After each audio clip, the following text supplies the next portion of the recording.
ዮዲት ጉዲት በስተመጨረሻ በፖሊስ እጅ ተያዘች። ዮዲት ጉዲት ተያዘች ማለት ነው። ሩጫ ምንም ነገር አላዋጣትም። በስተመጨረሻ እንግዲህ ዞሮ ዞሮ መግቢያው ጭሮሮ የሚባለው ነገር አለ። አንድ ሰው ጥፋት አጥፍቶ ወይ ደግሞ መጥፎ ነገር ሰርቶ ሰላም ይኖረዋል ማለት ቀልድ ነው እና የእጇን አግኝታለች ማለት ነው።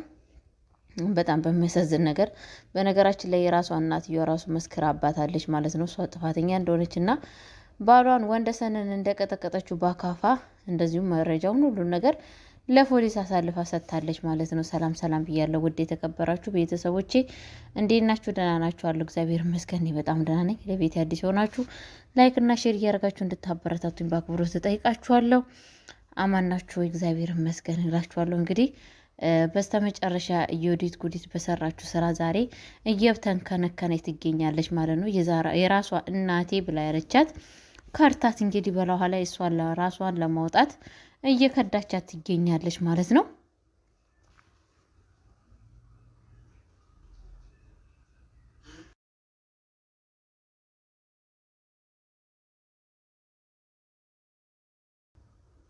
ዮዲት ጉዲት እንግዲህ በስተመጨረሻ የቀረረችው ቀራር ምንድን ነው?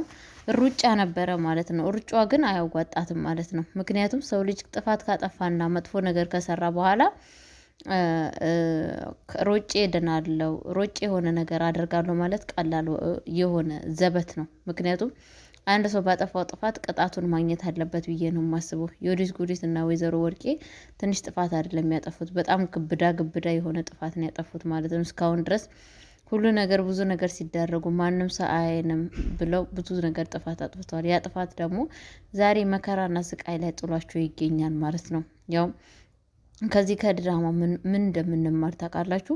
አንድ ሰው ሌባ፣ በነገራችን ላይ ሌባ ሲሰርቅ ይስማማል፣ ግን ከዛም በኋላ ሀሳብ ነው ሁለቱ ማለት ነው። ምክንያቱም ሰርቀው አንዱ ይከዳኛል አንዱ ይከዳኛል የሚለው ነገር ሀሳብ ስላላቸው ማለት ነው። እና ወይዘሮ ወርቄና ወይዘሮ እንግዲህ ዮዲት ጉዲት ልጇ ሲያጠፉ አብሮ ነበረ።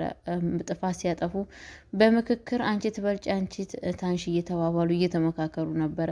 ዛሬ ግን ችግር ሲመጣ እናት በልጇ ላይ እየመሰከረች ልጅ ደግሞ እናቷን ካልገደልኩ እያለ ትገኛለች ማለት ነው። እና ከዚህ ነገር የምንማረው ነገር ሁላችንም ሰዎች ጥፋት ላይ እጃችን ከምንሰድ አንድ ሰው ወደኋላ ተቆጥቦ ምን እያደረግን ነው የሚለውን ነገር ማሰብ አለበት ብዬ ነው የማስበው እኔ እንደራሴ ማለት ነው። ምክንያቱም የሚያደርገው ነገር ጥሩ ስላልሆነ ማለት ነው። እና ቤተሰቦቼ የእናት ክፍ ድራማ ይሄንን የሚያስተምረን በጣም በሚያሳዝን ነገር ከዚህም በፊት ወይዘሮ ወርቄ እንግዲህ እኔ ስለ ወይዘሮ ወርቄ ክፋት እኔ አውርቼ አልጨርስም። ምክንያቱም ያደረገችው ነገር ትንሽ እና ትንሽ አይደለችም። ብዙ ቀላል ነገር አይደለም ያደረገችው፣ ብዙ ነገር አድርጋለች።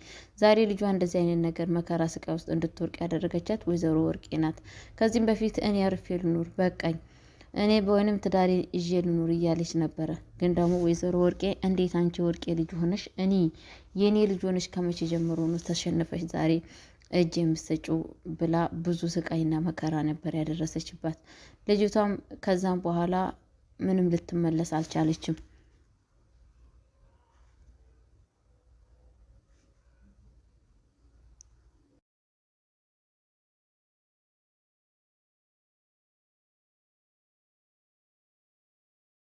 ከዛም በኋላ እንግዲህ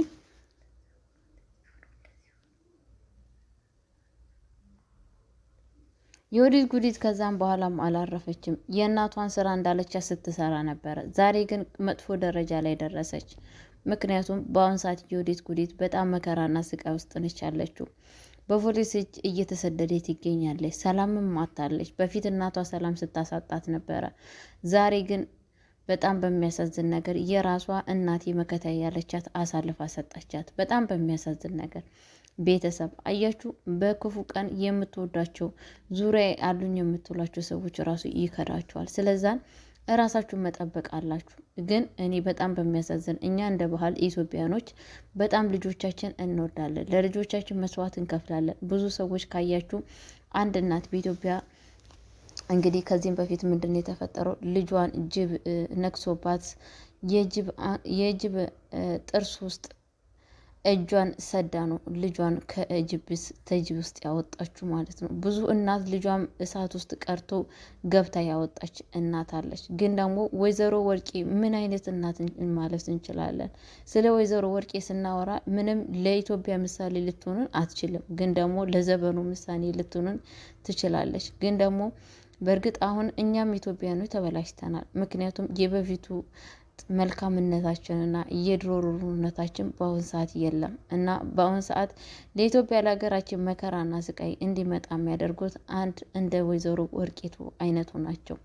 ምክንያቱም ልጆቻቸውን ሲያሳድጉ በጣም በእንዝላልነትና በክፋት እንደዚሁም ደግሞ በጭካኔነት ያሳድጉና ነገ ልጆቻቸው በዘረኝነት በክፋት አገሯን ያሳብዳሉ። በጣም በሚያሳዝን ነገር በአሁን ሰዓት እየተፈጠረ ያለው በኢትዮጵያ በሀገራችን እንደነ ወይዘሮ ወርቄ እናት ያሳደጓቸው ልጆችና እንደዚሁም ደግሞ እንደ ወዲት ጉዲት የእናቷን ክፋት እየሰማች እያየች እያደገች ልጅ ናት። እንደዚሁም ደግሞ ግን ደግሞ ውሸት የማንወሻሸውና እውነት ስንናገር አስቻሎም የወይዘሮ ወርቄ ልጅ ነው። ግን ደግሞ እሱ መልካም የሆነው እንግዲህ በጣም በሚያሳዝን ነገር ፀሐዬን አይቶ በጣም መልካም ሰው ሆኗል። ከጥፋቱም ተመልሶ የራሱን ህይወት እንዲመራ አድርጎታል ማለት ነው። ከዚህም ደግሞ ስንባል ሁሉም ሰው መጥፎ ሰዎች ናቸው ለማለት አንችልም። ብዙ መልካም ሰዎች አሉ፣ ብዙ መጥፎ ሰዎች አሉ የሚለውን ነገር እንረዳለን ማለት ነው። ወይዘሮ ወርቄ በአሁን ሰዓት በጣም በሚያሳዝን ነገር ምንድን ያደረገችው ጥፋት የእውነት ማንም ሳይደግፈው። ምክንያቱም ልጇ ብትበድልም ባትበድልም ብታደርገውም ባታደርገውም በልጇ አሳልፋ መስጠት የለባትም ነበረ። ግን ደግሞ ራስ ወዳጅ በመሆኗ የተነሳ ዛሬ ወይዘሮ ወርቄ በራሷ ላይ መስከራ በልጇ ላይ መስከራ ትገኛለች። እሷ ግን የፈራችው ራሷ ብቻ እንዳትታሰር ነው እንጂ የልጇ መታሰር አይደለም። ግን ደግሞ ፖሊሶቹ ሁሉን ነገር አውቀዋል። እሷም እጅ እንዳለበት እሷም ይሄ ስራ ውስጥ እንዳለች በስነ ስርዓት ሁሉም ያውቃሉ ማለት ነው። ወይዘሮ ወርቄ ቤቷን ሸጣ ብር እስከ መክፈል ድረስ የደረሰችው ለምንድን ነው ሲባል ያደረገችው ድርጊት ሁሉ ነገር እጇ ስላለባት እንዳትታይና እንዳትታወቅ እንደዚሁም ደግሞ በእስር ቤት እንዳትበሰብስ ብላ ነው። ያ መረጃ የወዲት ጉዲት መረጃ ቢሆን ኑሮ ወይዘሮ ወርቄ ምንም ነገር መስሏትም አይችልም፣ ሊደንቃትም አይችልም ነበረ። ግን በአሁን ሰዓት እያስጨነቃት ያለው ለምንድን ነው ሲባል ራሷ ያደረገችው ተንኮልና ክፋት ነው ማለት ነው። እና ቤተሰብ ከዚህ ምንድን ነው የምንማረው? ከክፋት ራሳችን ማግለል አለብን። ክፋት ለማንም አይጠቅምም ማለት ነው። ክፋት መጨረሻ ላይ እንደዚህ አዙሮ በእጃችን ስር ላይ በሰው እጅ ላይ እንደሚጥለን ማሰብ አለባችሁ። በአሁን ሰዓት እንዳያችሁ ወይዘሮ እንግዲህ የወንደሰን እናት ልጇ የቱን አክል እንኳን መከራ ስቃይ በሐኪም ቤት ቢደርስበትም ግን ደግሞ እሷ እድሜ በጣም በሚያሳዝን ነገር አለምዬ የባዳ ልጅ ሰራተኛ ብላ ቤት ውስጥ የወዲት ጉዲት አምጥታላት፣ ግን ደግሞ የወዲት ጉዲት ያመጣችላት እንደ እናትም እንደ ልጅም እንደ እህትም እንደ ጎረቤትም እንደ ዘመድ የምትሆናትን አለምዬን የመሰለ ልጅ ሰጥቷታል ማለት ነው። እና ምን ልላችሁን የፈለኩት መሰላችሁ? እንደ የወዲት ጉዲት ጨካኝ ሰው ሲኖር ደግሞ እንደ አለምዬ በጣም ሩሩ ሰዎች እና ለሰው ነፍስ የሚያዝኑ እራሳችሁን ለሰው አሳልፎ የሚሰጡ አሉ ለማለት ፈልጌ ነው። እንግዲህ በጣም በሚያሳዝን ነገር ደግሞ በእርግጥ የወንደሰንም እናት በጣም ጥሩና አስተዋይ በጣም ሩሩ ሴት ነች። በጣም ደስ የሚለው ነገር ማለት ነው።